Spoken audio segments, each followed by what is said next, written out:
takeoff, please.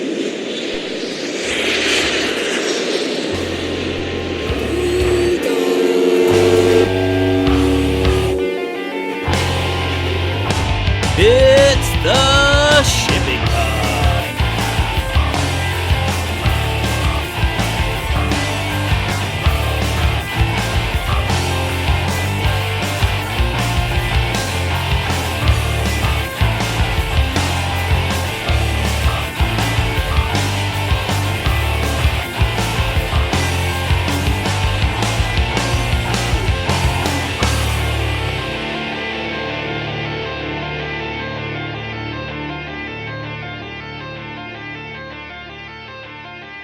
Hello and welcome to the Shipping Pod. I am your host, Tim Dooner, here today with a great episode about shipwrecks. If you do enjoy today's episode, you can give back in two ways. The first and easiest is simply rate and review us on iTunes. Good and positive reviews and the number of reviews help us with placing. Be great to get on that new and notable section over there and help drive listenership. The second way is, if you really enjoy the show, you can check out our Patreon at patreon.com/theshippingpod. Patreon is a site that allows you, the listener, to give back to the show by donating as much or as little as you'd like. There are different donation tiers that include a variety of perks from shout-outs to exclusive content. That is patreon.com/theshippingpod, patreon.com/theshippingpod. Hey, Rogue One came out today on Blu-ray. I ran into Target myself and grabbed a copy. I'm a huge Star Wars fan, like many people. Nothing really unique about that, but so is my son. He's a little young, but he got into Star Wars early, and he's kind of been obsessed ever since. I have him singing a song about AT-AT walkers, which right now I think is his favorite thing going. They actually sell an AT-AT walker, and I always wanted one myself as a kid. I haven't bought it yet, though, because, well, it started at $300. That's the retail value. That's what it cost around Christmas. It had some pretty bad reviews. I watched some toy reviews on YouTube. It didn't look great. So no AT-AT walker for $300. We found a smaller, model one for, I think, $15. We got him that. He actually cracked it open and stuck one figure in there, a Stormtrooper. Stormtrooper's almost as big as the belly, but he fits just fine. However, I've looked online, I've been monitoring the price, the big AT-AT walker, it is down to $160 as of today on Amazon. Still haven't got it, but hey, maybe if, enough people donate to the Patreon, that will buy my son an AT-ACT walker. I'm just kidding. That money is going towards, advertising and coffee. Definitely coffee. Yeah, my son too, he doesn't like Luke Skywalker. He doesn't really care for Han Solo. His favorite is Darth Vader. His favorite is the Empire. Not only does he just love the AT-AT walkers, he thinks Darth Vader's the best. He thinks he thinks that the Empire isn't really doing anything wrong. They're trying to keep order to the galaxy, and it's these rebels who are causing all the issues. And, well, I don't know if that's exactly true, but the Empire may not have done that much wrong. Darth Vader is his biggest fan, and when I was a kid too, the apple doesn't fall far from the tree. Darth Vader was my guy too. I like the red lightsaber. I like the black suit. I like the breathing. Sure beat the blue lightsaber. It's better than the green one. I'm all for Darth Vader. Obviously not the best guy in the world, but he does redeem himself at the end of Return of the Jedi. So, I would say all's right in the galaxy. His other two favorites too, Chewbacca, R2-D2, oh, and I can't forget BB-8. So I bet he'll be pretty excited for episode 8. Daycare. I have been working from home lately, so I have been dropping the kids off at daycare and doing the pickup, except once in a while my wife's home and I've gone with her. We have two completely different methodologies of picking up the kids. She'll go and she'll talk to the teachers and she'll ask them how the day went, this, that, and the other thing. When I go in there, I'm like a member of the SEAL team. I go in and I extract the boys. No real chit chat. I get them in the car seat. I get the jackets on. I grab the lunch boxes. We say bye to the fish, because there's two fish there in the fish tank, hot dog and bun, and I'm on my way. So she'll usually get home and think that, I'm being coy or short of words when she asks me what the teacher said about daycare, but the truth is, I don't know, because I don't really ask them. And maybe I should work on that quality, but I don't know, just naturally me. I don't have a ton of questions. They send a day summary at the end of the day, and then I figure I can ask my son what happened. He's pretty talkative these days. But the one thing is, they have a cubby there where you're supposed to leave your car seat. And I don't know how many of you have infant car seats, but I have the Chico KeyFit 30. That one is far and away the best. I wish they made a larger size, because once they get over 30 pounds, they can't use that seat anymore, hence the 30 in KeyFit 30. It has by far the best, in-locking system to your seats, the best harness system, the best button, the straps don't get tangled on the harness. So I love it. It's my favorite car seat that has ever been made. Not that I review a lot of car seats, but I have the larger size ones for Ronin, and those things, not Chico, I think it's Graco or something like that. Look, if you're getting a Graco, you're selling yourself short. Those straps keep getting tangled up. The way you attach it to the car seat, not nearly as nice. And I think that Chico, I think it's middle of the road. I don't think it's the highest end car seat, but that's my little piece on car seats. I'm going to give you that much. Go get the Chico KeyFit 30. You can't go wrong. What else? It's a rainy day in Boston here today, so probably a good day to watch Rogue One. But yesterday was really nice. We got a hint of spring, so I took my son hiking for the first time. We have this plot of woods behind us that goes, I want to say maybe a half mile deep and then a quarter mile to either side. So it's fairly dense, especially for a little kid who can't see that far. So I taught him how to use a walking stick. We did a bit of an intermediate hike. We even ran across some refuse out there. We saw a tire. We saw a discarded beach chair. We even found Power Wheels, but it ended up being broken. So that was unfortunate, because I would have salvaged that. I definitely would have taken that home, but this was a total loss. Also saw a single lone empty can of Miller Lite. Imagine how depressing that would be to just be sitting out there in the middle of those woods with your one can of Miller Lite. I wonder who that guy is. I'm pretty happy, though, about something I didn't find. And I think most guys about my age, and I'm not sure about generations before me, but I know certainly in my generation, I'm 38 now. I just had a birthday on March 30th. So happy birthday to me. But anyone who's kind of in that, not really Gen X, not really millennial sort of cusp, and who's gone out walking in the woods with their friends, has come across a phenomenon known as woods porn. Yeah, you got that right. Woods porn. Back in the day, you'd go through the woods, and hidden in the hollow of a tree like a Survivor immunity idol was, a Playboy in a plastic bag, or worse. And I'm not sure who put that there or who replenished that. And maybe, that whole phenomenon of woods porn is not occurring anymore because the internet has rendered, magazines useless. Not that I know, but I'm fairly happy I didn't come across that too, because I didn't want to have the birds and the bees conversation with a 2.5-year-old in the middle of the forest. Instead, I had him on a mission looking for caterpillars, which, by the way, we did not find. I believe that they're still sleeping, and smart of them because the weather today is pretty gross.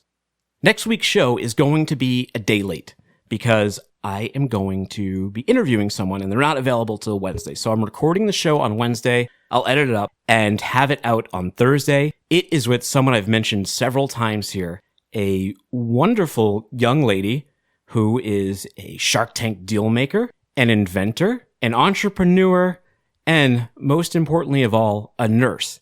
That is Melissa Gerson of the company Tranquilomat. They were recently featured on Shark Tank and did a deal with my favorite shark, Robert Herjavec, for her vibrating baby mat that promises to soothe sleeping babies. And as you know, I have a 4-month-old son, and I wanted to get a Tranquilomat.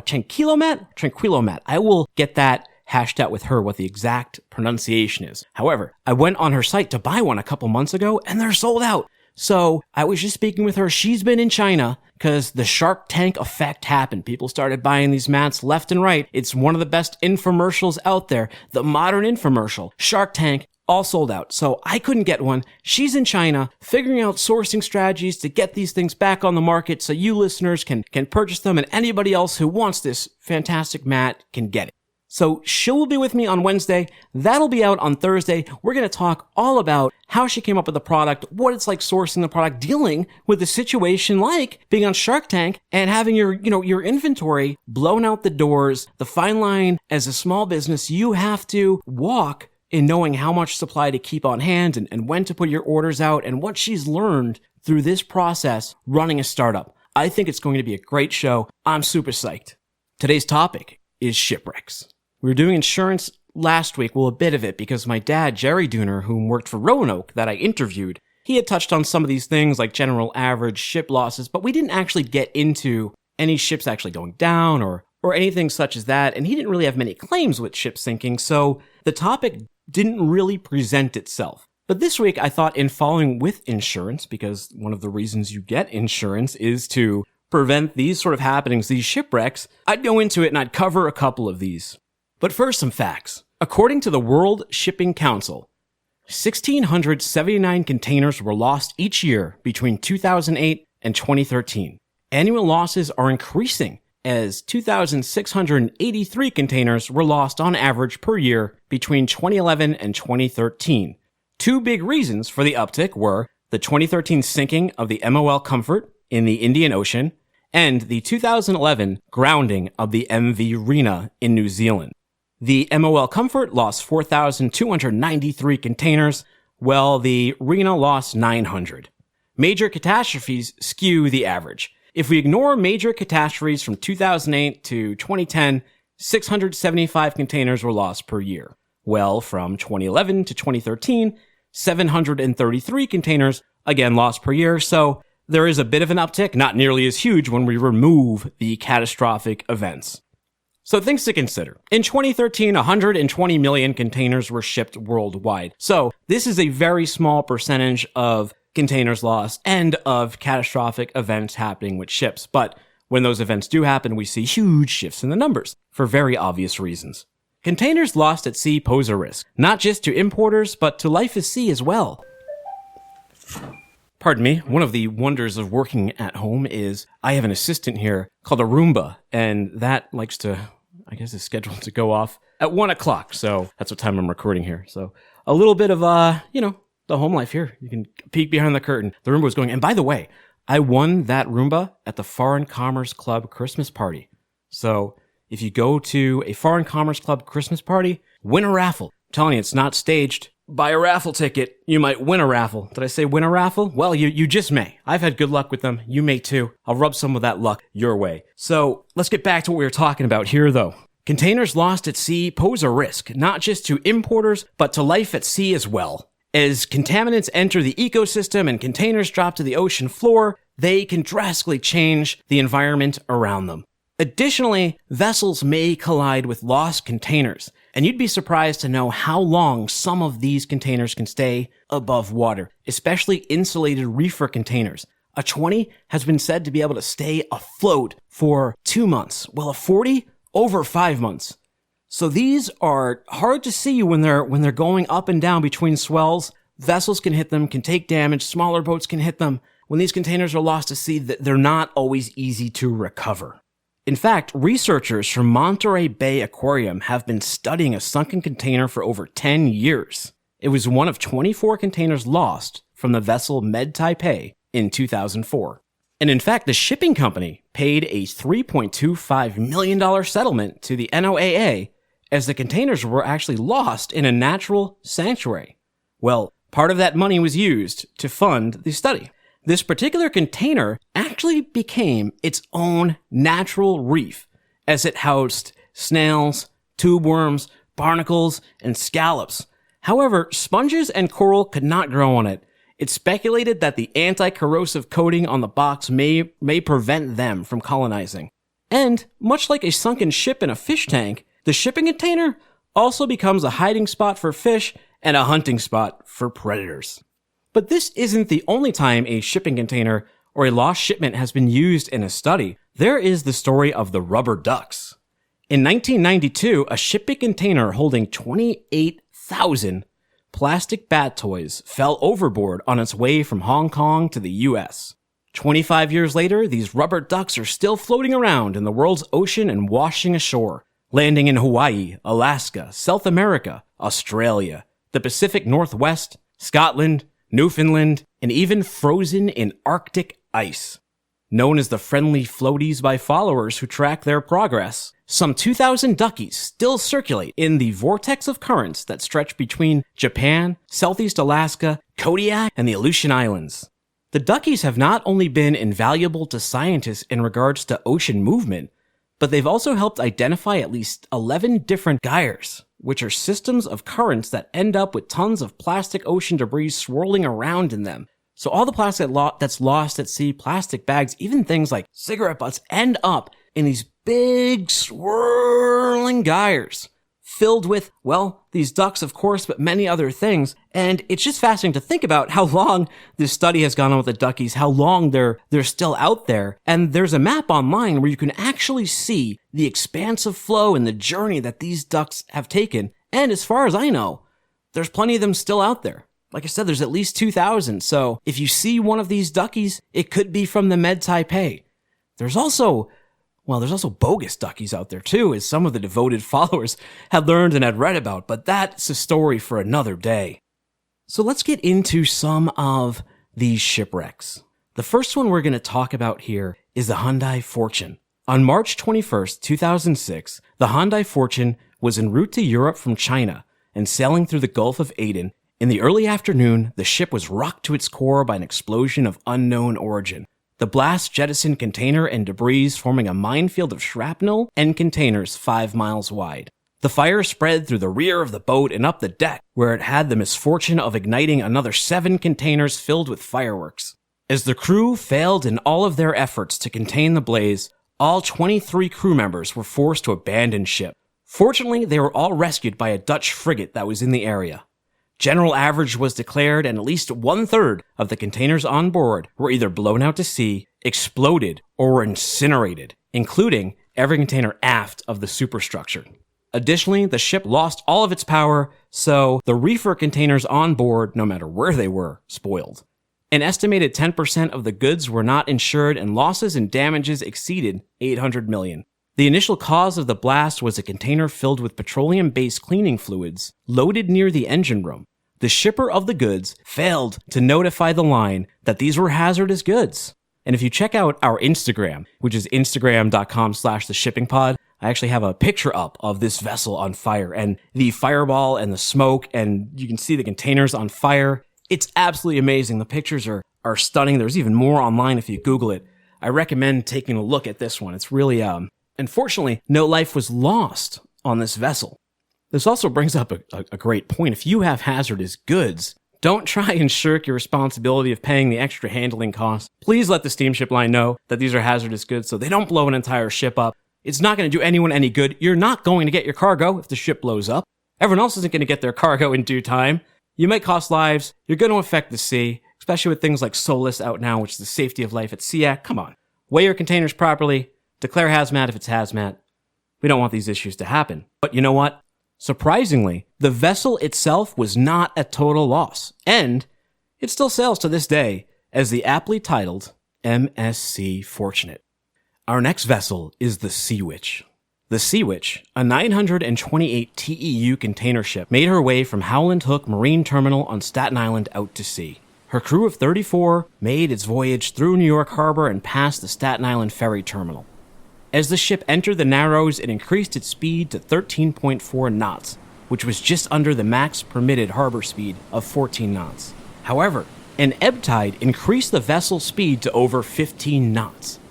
Noticing the increased speed, the captain ordered a course correction and then a second one to bring her in line with the Verrazano Bridge. The second turn never occurred as the ship failed to respond. The captain, desperate, switched from the port side steering system to the starboard side system to no avail, as the rudder system was also in a state of failure. Quickly, the captain ordered the engines full astern in hopes of slowing the vessel. He sounded, then locked the ship horn and set off the crew member alarms. The chiefman at the bow ran to deploy the Sea Witch's anchors, but they too failed. As the crew looked ahead, they could see they were on a dead course for a nearby oil tanker, the SS Esso Brussels.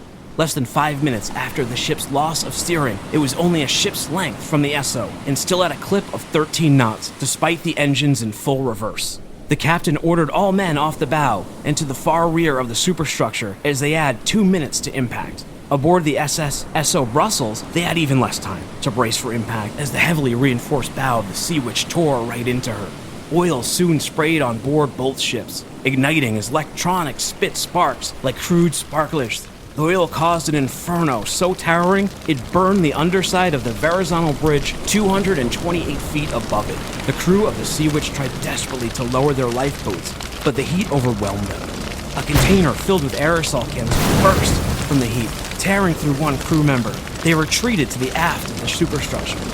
Heat enveloped the room, forcing the crew to shower the walls with a fire hose lest they be cooked alive. Within minutes of the explosion, the FDNY fireboat firefighter went in for a rescue through flames that extended 3,000 yards. Initially, due to the smoke, the rescue team believed they were only dealing with one vessel, the SO Brussels. But as they moved towards the stern, they realized the gravity of the situation, as there were two boats locked and headed for ground. Back aboard the Sea Witch, the crew had been trapped in her confines for over 30 minutes.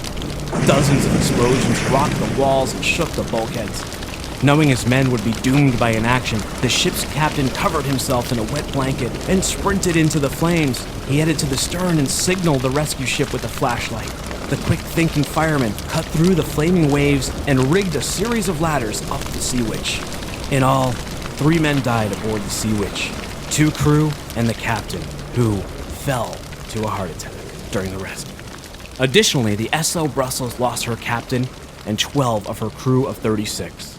It would take 8 years, but the remains of the Sea Witch were eventually repurposed as a chemical tanker, the Chemical Discovery, and it still operates today as the Chemical Pioneer. Man, can you imagine being stuck in there with the flames and the heat, racing in and baking the sides of the ship? You know, when you hear about shooting the sides with the flames, and, the steam that would be going on there, just imagine yourself in the world's hottest sauna. And, when you're in a sauna at the gym, if you start to feel a little lightheaded, there's the door right there. These guys had none of that. They had no idea they were going to make it out alive, and their captain gave his life to save these crew members. The next one and the last one that I'm going to cover today is a very recent one. It was the El Faro. The El Faro was a vessel built in 1973 and operated by Sea Star Line. She was a U.S. flagged ship and was a combination cargo roll-on, roll-off, and lift-on, lift-off ship. On September 30th, 2015, she departed Jacksonville, Florida, bound for Puerto Rico, towards waters where the tropical storm Joaquin was brewing. Within a day, the storm had advanced to a Category 3 hurricane, sending 40-foot waves and 90-mile-per-hour winds her way. As the ship entered the eye of the storm, it had taken on water and was listing 15 degrees. Shortly after, the captain advised that the flooding was contained, but soon after that, all communication was lost and the ship was declared sunk on October 5th. On October 7th, the search for the El Faro for 391 containers, 294 trailers and cars, and crew of 33 people, 28 Americans and 5 Poles, was called off. So, what happened? Though the captain's course was deemed safe, the rapidly growing force of Hurricane Joaquin proved otherwise. Former crew members remarked with surprise that the El Faro would attempt to cross in a storm, calling the 41-year-old ship a rust bucket. At least one crew member expressed concern prior to setting course. In an email to friends and family, he wrote, "There is a hurricane out here, and we are heading straight into it." At 5:43 a.m., the first instance of flooding was reported. And less than 2 hours later, the data recorder ends, and the ship is presumed to be sunk. At 7:19 a.m., the captain notes that there is a fire in the main engine room that can't be isolated, as well as flooding in the 3-hold. At 7:29 a.m., the abandoned ship order is given. On December 13, 2016, the NTSB released a 500-page audio transcript from the vessel's voyage data recorder, which recorded audio of the ship's final 26 hours from microphones placed on the bridge. From the transcript, we learned that at 5:43 a.m., the captain takes a phone call indicating suspected flooding in the number 3 cargo hold and sends a chief mate to investigate.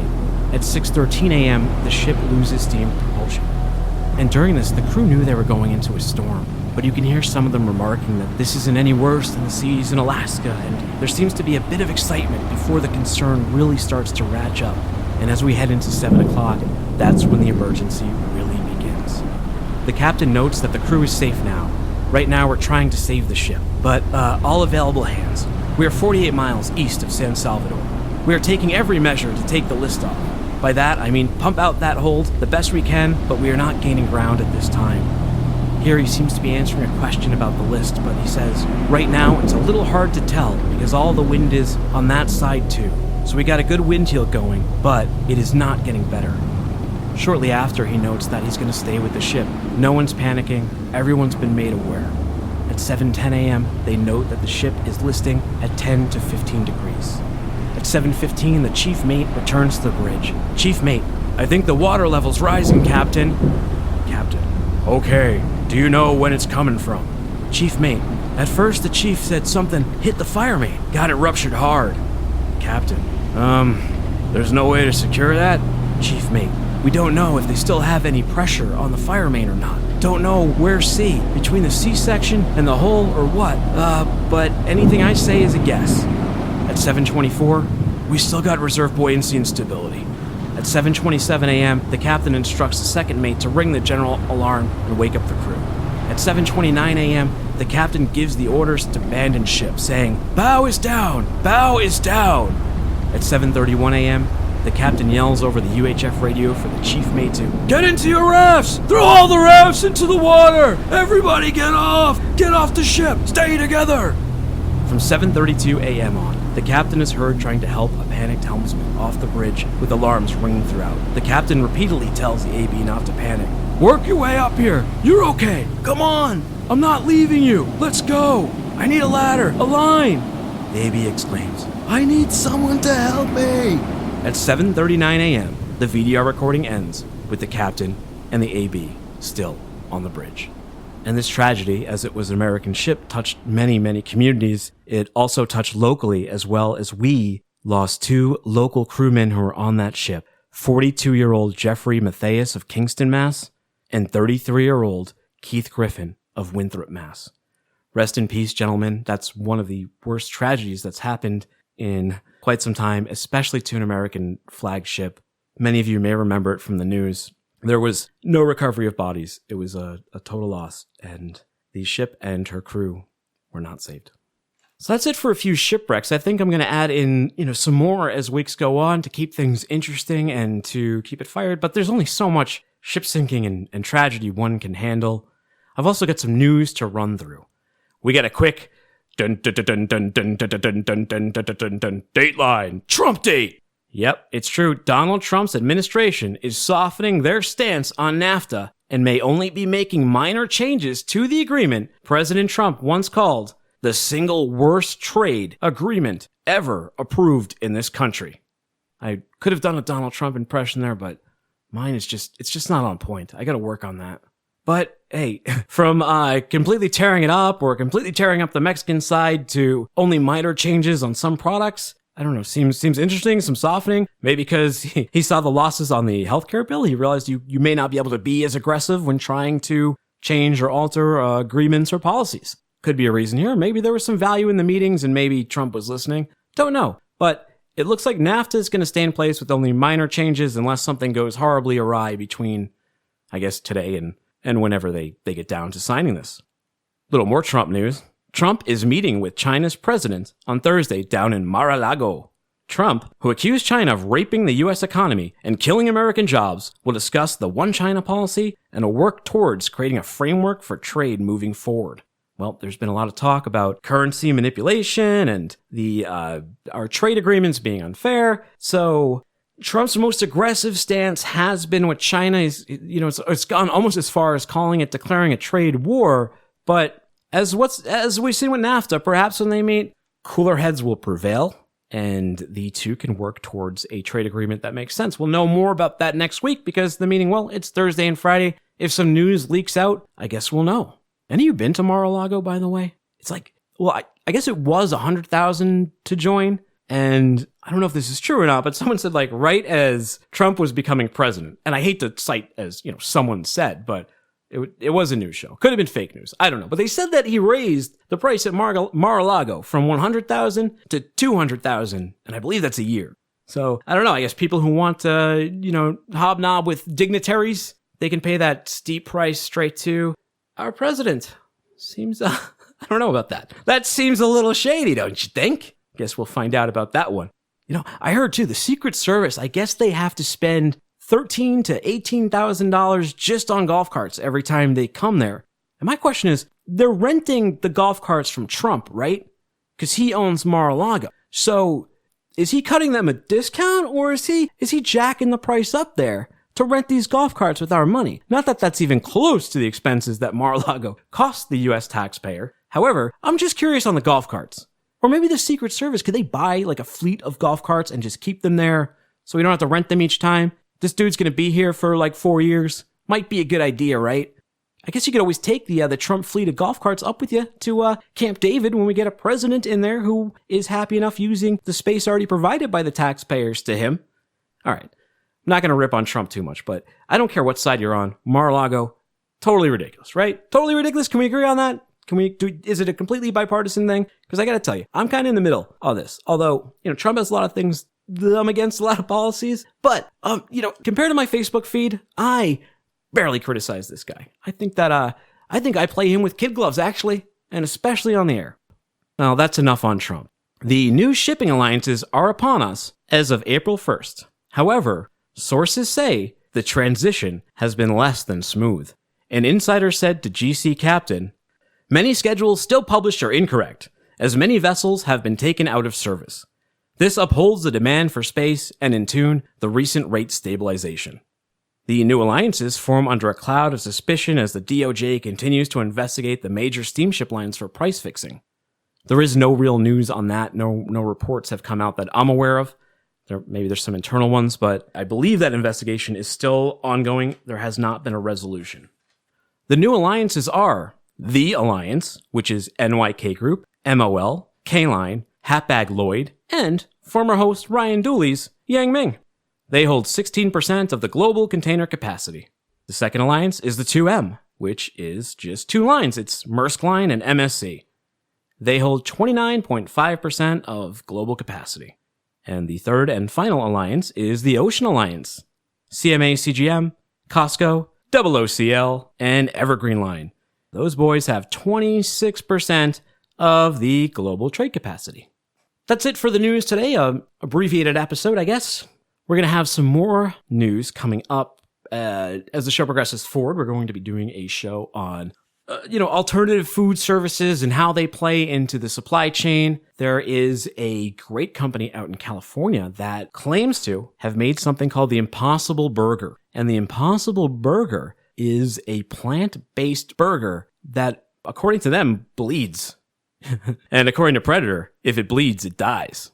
But this thing looks pretty good. It looks delicious. I used to be a vegetarian for a while, so I've tried quite a few veggie burgers. They're definitely not the same as your all-beef patty.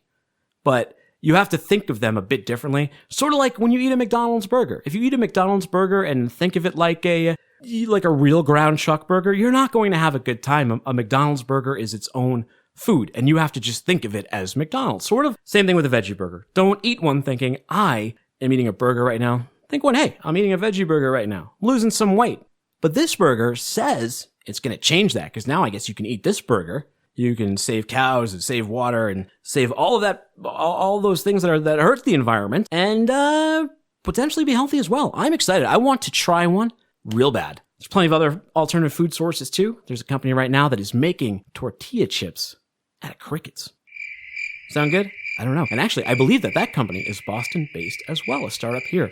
And they, too, may have been on my favorite show, the Shark Tank. Additionally, we're going to have an episode on container homes and houses, more news, all those things in the future. But most immediately, next week, as I said at the beginning of the show, Shark Tank dealmaker, entrepreneur, inventor, and most importantly, nurse, Melissa Gerson, Tranquilo Matt, right here next week. Episode will be 1 day late. It'll be out late Wednesday, early Thursday morning. Depends on when I get done editing and home from talking with her and having our show. I am super excited. I couldn't be prouder of this company. It's on, so be sure not to miss that. You can reach The Shipping Pod at info@theshippingpod.com. Our website is theshippingpod.com. You can find all of our episodes there, new and old, all for free. Additionally, we're on iTunes. Again, to give back to the show if you'd like, please go on there and rate and review. We're on SoundCloud, Stitcher, Spreaker, TuneIn Radio. And we're also on Twitter @theshippingpod, Instagram /theshippingpod. And you know what, guys? That's about it today. So, from the Shipping Pod to you, I'm Tim Dooner. Have a great afternoon. When the storm came, walk out in the rain? When the storm came, did you walk out? Did you walk out? Did you feel the thunder in your bones? Did you celebrate it on your own? Did you understand the old unknowns? I wanna say something you will remember when you get home.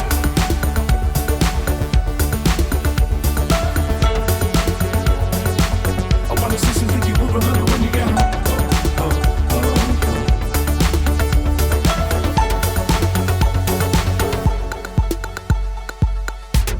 You look to me vivid, your colors are bright, your bruises are glowing on a background of white. We arrive tied to something, we'll leave unattached. Tonight is like petrol, and you have the match. You have the match.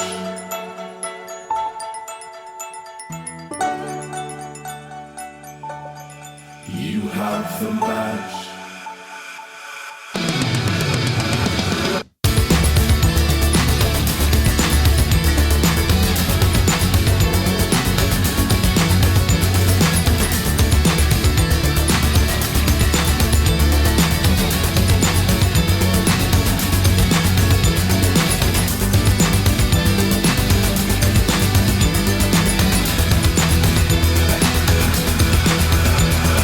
When the storm came, did you walk out in the rain? When the storm came, did you walk out? Did you walk out? When the storm came, did you walk out in the rain? When the storm came, did you walk out? Did you walk out? Did you feel the thunder in your bones? Did you celebrate it on your own? Did you understand the old unknowns? I wanna say something you will remember when you get home.